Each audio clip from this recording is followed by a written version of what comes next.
أعوذ بالله من الشيطان الرجيم. بسم الله الرحمن الرحيم. ولكم نصف ما ترك أزواجكم إن لم يكن لهن ولد، فإن كان لهن ولد فلكم الربع مما تركتم من بعد وصية يوصين بها أو دين، ولهن الربع مما تركتم إن لم يكن لكم ولد، فإن كان لكم ولد فلهن الثمن مما تركتم من بعد وصية توصون بها أو دين، وإن كان رجل يورث كلالة أو امرأة وله أخ أو أخت فلكل واحد منهما السدس، فإن كانوا أكثر من ذلك فهم شركاء في الثلث من بعد وصية يوصى بها أو دين غير مضاد وصية من الله والله عليم حليم. الحمد لله والصلاة والسلام على رسول الله من والاه، أما بعد. کل جو آیت تلاوت کی گئی تھی اس میں وراثت کے سلسلے میں کچھ تفصیلات تھی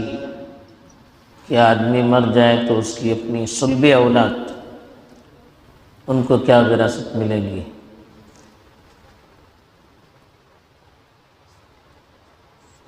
اور والدین کو کیا وراثت ملے گی، اس کی تفصیلات تھی. اب جو آیت تلاوت کی گئی ہے اس میں شوہر کے مرنے پر بیوی کو، بیوی کے مرنے پر شوہر کو کیا وراثت ملتی ہے. ایسے ہی کوئی شخص یا عورت ہے جس کی کوئی اولاد بھی نہیں ہے اور اوپر بھی باپ دادا بھی نہیں ہے، تو ان کی وراثت کا مسئلہ کیا ہے، اس کی طرف اشارہ کیا گیا ہے. چنانچہ ارشاد ہے وَلَكُمْ نِصْفُ مَا تَرَكَ أَزْوَاجُكُمْ إِن لَّمْ يَكُن لَّهُنَّ وَلَدٌ، تمہارے لیے اپنی بیوی کے ترکے کا آدھا حصہ ملے گا اگر ان کی کوئی اولاد نہ ہو. فَإِن كَانَ لَهُنَّ وَلَدٌ، اگر ان کی کوئی اولاد ہے فَلَكُمُ الرُّبُعُ مِمَّا تَرَكْنَ، تو ان کے ترکے میں سے تمہیں چوتھائی حصہ ملے گا. من بعد وصیت یوصین بها او دین، اس وصیت کی تقسیم کے بعد جو وصیت اس نے کیا ہو یا قرض ہو. یہاں پہلا جو مسئلہ بتایا کہ اگر کسی شخص کی زندگی میں اس کی بیوی کا انتقال ہو گیا، اب اس شوہر کو جو حصہ ملے گا اس کی دو حالتیں ہوتی ہیں. ایک تو حالت یہ ہے کہ وہ عورت مر جائے اور اس کی کوئی اولاد نہ ہو، نہ اس شوہر سے نہ کسی دوسرے شوہر سے کوئی اولاد نہ ہو، تو شوہر کو آدھا حصہ ملے گا. بیوی مر جائے اس کی کوئی اولاد نہ ہو تو شوہر کو آدھا حصہ ملتا ہے، باقی آدھا حصہ اس کے جو دوسرے ورثاء ہوتے ہیں ان میں تقسیم ہوتا ہے. اگر بیوی زندگی میں مر جائے اور اس کی اولاد ہے تو پھر شوہر کو چوتھائی حصہ ملتا ہے، یعنی پورے مال کو تقسیم کیا جائے 4 حصوں میں تو ایک حصہ شوہر کو ملتا ہے. کب؟ جب بیوی کی کوئی اولاد ہو، جب وہ انتقال کر رہی ہو اور شوہر زندہ ہو. شوہر بیوی کی زندگی میں مر جائے تو اس کا حصہ نہیں ہوتا. شوہر زندہ ہے اور بیوی زندگی میں چلی جائے اور اس کی کوئی اولاد ہے تو شوہر کو چوتھائی حصہ ملے گا. البتہ وہی شرط ہے کہ پہلے قرض ہے تو اس کو ادا کیا جائے گا، پھر وصیت ہے تو اس کو ادا کیا جائے گا، پھر اس کے بعد مال کو تقسیم کیا جائے گا. دوسری شرط بیوی کی زندگی میں شوہر کا انتقال ہو جائے، اس کی بھی دو حالتیں ہوتی ہیں، تو اس کو بتایا کہ فَإِن وَلَهُنَّ الرُّبُعُ مِمَّا تَرَكْتُمْ إِن لَّمْ يَكُن لَّكُمْ وَلَدٌ، اور ان کو یعنی عورتوں کو تمہارے ترکے میں سے چوتھائی حصہ ملے گا اگر تمہاری کوئی اولاد نہ ہو۔ فَإِن كَانَ لَكُمْ وَلَدٌ، اگر تمہاری کوئی اولاد ہے، فَلَهُنَّ الثُّمُنُ مِمَّا تَرَكْتُمْ، تو تمہارے ترکے میں سے انہیں 8واں حصہ ملے گا، مِن بَعْدِ وَصِيَّةٍ تُوصُونَ بِهَا أَوْ دَيْنٍ، اس وصیت کی تنفیذ کے بعد جو تم وصیت کر جاؤ یا قرضے کے بعد۔ اگر شوہر کی زندگی میں بیوی کا انتقال ہو جائے اور شوہر کی کوئی اولاد نہ ہو، نہ اس بیوی سے نہ کسی دوسری بیوی سے، تو ایسی صورت میں اس کو چوتھائی حصہ ملے گا، یعنی پوری وراثت کو 4 حصوں میں تقسیم کیا جائے تو 1 حصہ ملے گا۔ اور اگر شوہر کا جب انتقال ہو جائے تو اس کی اولاد موجود ہے تو بیوی کو 8واں حصہ ملے گا، یعنی کل مال کے 8 حصے کیے جائیں تو اس میں سے 1 حصہ بیوی کو ملے گا، چاہے وہ ایک بیوی ہو یا 1 سے زائد بیویاں، سب کو 1 ہی حصہ ملے گا۔ 8 اگر 2 بیویاں ہیں تو 8واں حصہ ملے گا، تو دونوں کو تقسیم ہوگا، ایک کو 8واں حصہ نہیں، 8واں حصہ یعنی 12.5% وہ دونوں میں تقسیم کیے جائیں گے۔ لیکن اس کے لیے بھی شرط یہ ہے کہ وصیت ہے تو اس کو نافذ کرنا ہے، قرض ہو تو اس کو ادا کرنا ہے، اس کے بعد مال کی تقسیم ہوتی ہے۔ اب ایک تیسرا مسئلہ ہے، کوئی مرد ہے اس کا انتقال ہو جائے یا عورت ہے اس کا انتقال ہو جائے تو اس کی ذاتی کوئی اولاد نہ ہو اور اس کے اوپر بھی کچھ نہ ہو، یعنی باپ یا دادا وہ بھی نہ ہو، یا بیٹا یا پوتا یا نیچے کوئی بھی نہ ہو، اصل اور فرع دونوں نہیں ہیں، بھائی بہن ہے، شوہر ہے یا بیوی ہے یہ تو ہے، لیکن اس کی اپنی ذاتی اولاد میں سے بیٹے پوتے کوئی نہیں ہے، یا اس کے اوپر باپ یا دادا کوئی نہیں ہے، ان کو کلالہ کہتے ہیں،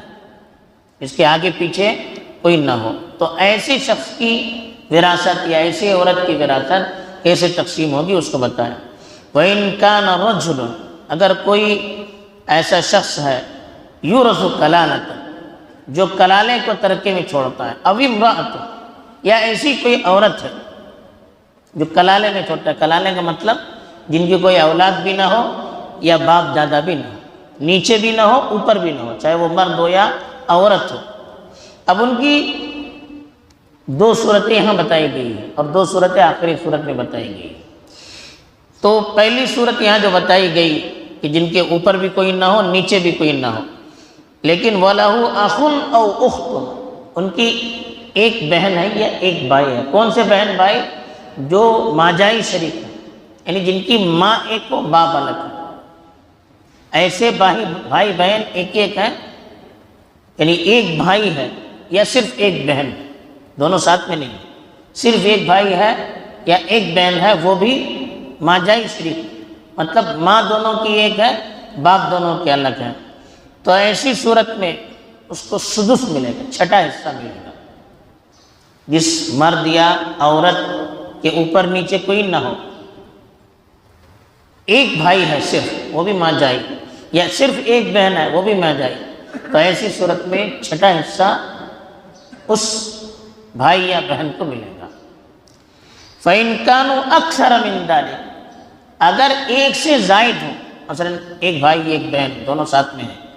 یا 2 بھائی 2 بہن ہیں سب ساتھ میں ہیں، ایک سے زائد ہے، تو ایسی صورت میں ان کو 3 حصہ ملے گا، یعنی پوری وراثت کو تقسیم 3 حصے میں کریں گے تو 1 حصہ ان سب کو ملے گا، بھائی جتنے بھی بھائی بہن ہیں ان سب کو تیسرا حصہ ہے، یعنی 1/3، ایک گھرا پوری وراثت کو 3 حصے میں تقسیم کریں گے تو 1 حصہ ان کو ملے گا، اور برابر تقسیم ہوگا، بھائی بہن کو برابر تقسیم ہوگا، اس میں بھائی کو 2 بہن کو 1 نہیں ہے۔ کب؟ ایسی صورت میں جب کوئی مرد یا عورت مر جائے، اس کی اپنی ذاتی کوئی اولاد بھی نہیں ہے، پوتے بھی تو کوئی بھی نہیں، یا اوپر بھی کوئی نہیں ہے، لیکن 1 سے زائد بھائی بہن ہے، تو ایسی صورت میں جو تیسرا حصہ ملے گا وہ تیسرا حصہ ان سب میں برابر سرابر تقسیم ہوگا، لیکن اس میں بھی شرط فَإِن كَانُوا أَكْثَرَ مِن ذَلِكَ فَهُمْ شُرَكَاءُ فِي الثُّلُثِ، اگر وہ ایک سے زائد ہوں تو ثلث مال میں وہ سب برابر کے شریک ہوں گے، مِن بَعْدِ وَصِيَّةٍ يُوصَىٰ بِهَا أَوْ دَيْنٍ، اس وصیت کی تقسیم کے بعد جو اس نے وصیت کی ہو یا قرض ہو تو قرض کی تقسیم کے بعد، غیر مضار، ایک آخر میں شرط بتائی کہ نقصان نہ کرے، یعنی آدمی وصیت کرے